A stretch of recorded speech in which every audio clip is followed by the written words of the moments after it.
So I'm Nathan Jenkins. I'm from Authorial, and we really started. So this talk makes a lot of sense for us. This session makes a lot of sense for us in terms of also data reproducibility, because our initial goal with I'm going to skip some of these slides. There we go. Our initial goal with Authorial was really about data-driven documents. Reimagining what it means to be a published scientific piece of literature, and as a frustration myself as a physicist, you read a great paper, you're inspired to do something, you see that the data could be in the PDF and it's not. So in a lot of cases, in my case, condensed matter physicist, almost all cases, this could be, the published document could really be a living document that has data and analysis and everything inside. So that's what we said about building. We're really a collaborative online authoring platform for scholarly content. We have a lot of great features. I'm going to let this, normally I do live demos, so I'm going to attempt to let this demo play. It should auto-play. Yeah, it is. This great clicking sound that you don't hear. It's muted. So it's at first glance, it looks like a standard text editor, and you can do all the things you want to do in a text editor, and things like citations and references and all of this are really easy, and choosing your export style, and we're trying to streamline all of that. And we built a commenting system on top of the document that allows for colleagues to discuss amongst each other. The largest collaboration we've had up to date was actually this one listed here, which was about 400 people at CERN. The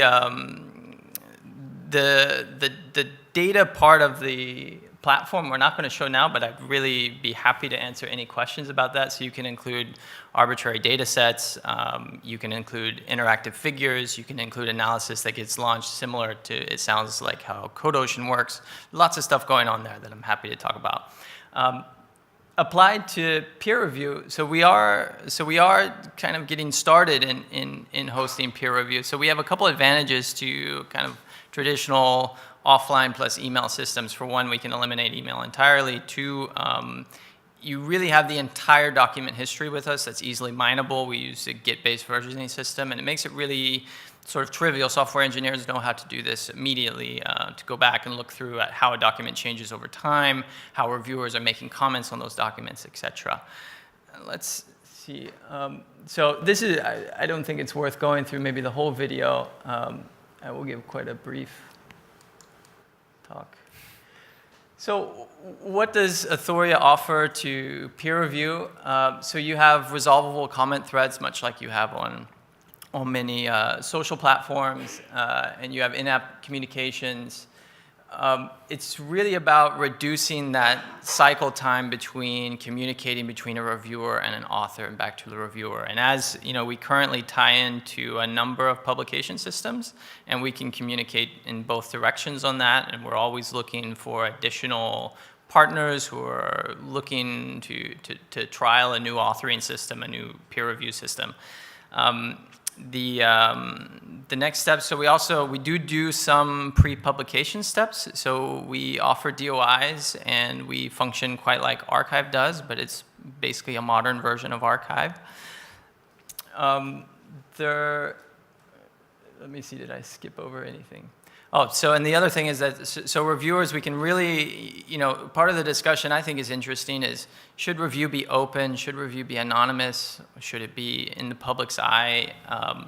What kind of access should reviewers have to the document? Should they be able to see the document really evolve since day zero, since day publication, etc.? This is an example of what some commenting on Authorial looks like. So you can see the changes. If you're a reviewer and you request some changes, you can get those back, see what the author did, and etc. This is my big question that has no bars of answers. Are people interested in a fully online peer review experience? Is this something we should go towards?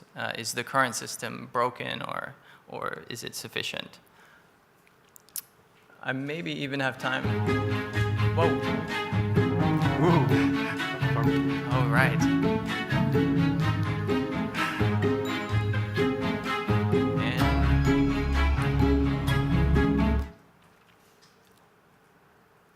Yeah, so everybody thinks so. So the question is, which tools are we going to be using? And so this is really a useful opportunity for us because we're currently building out the peer review system.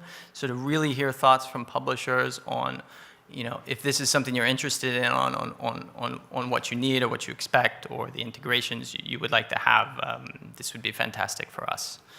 With that, I'm going to leave the talk very short and say thank you. Thanks, mate.